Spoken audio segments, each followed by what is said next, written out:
Monika Pansari. I'm a surgical oncologist at Gleneagles Global Hospital.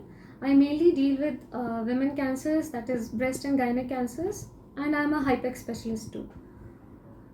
October is considered to be Breast Cancer Awareness Month, and we try to create awareness amongst general public, basically to know what are the risk factors for breast cancers. Around 10 to 15% of breast cancers could be genetic, so we call that as a non-modifiable risk factor. Of course, we can't control anything about it.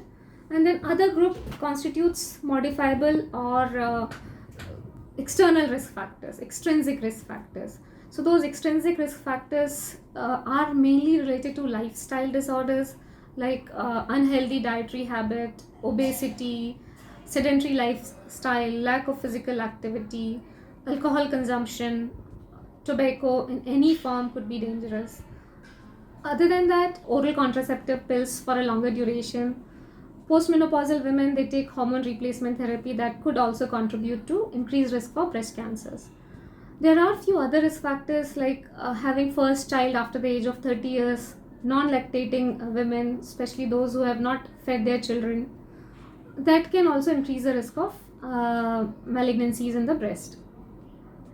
Few other risk factors which I would like to enumerate are having menstruation quite early, that is before the age of 12 years.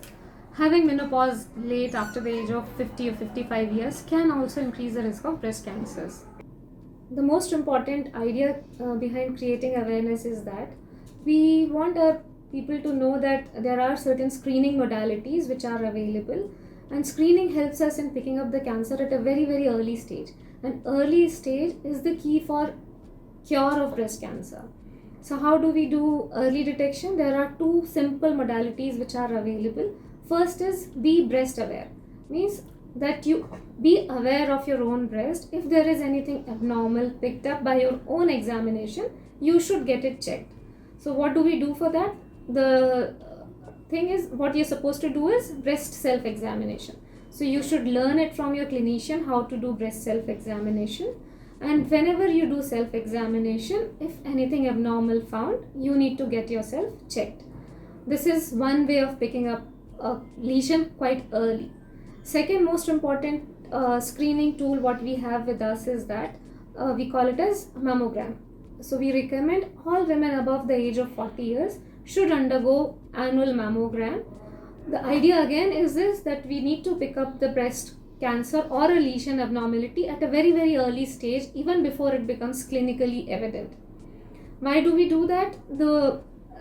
As I mentioned, that picking up the cancer at an early stage always helps us in giving better cure rates. Second most important advantage is that the intensity of your treatment gets reduced. What does that mean? Wherein in advanced malignancies, we end up doing mastectomy, that is removal of the breast. If the lesion is very small, if we pick it up at a very early stage, we can offer breast conservation surgery. Second important thing is this, if the lesion is picked up at a very early stage where it has not even gone to the lymph nodes, we can avoid even giving the chemotherapy. So there are certain prognostic test or recurrence score tests which are available. We do offer our patients in only those which are in an early stage.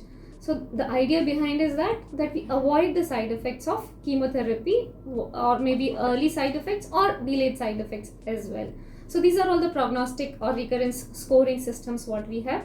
But yes, for that to be utilized, you need to come at a very, very early stage. And that can happen only when you are breast aware and you're following the screening protocols, whatever the guidelines we have, try to follow that.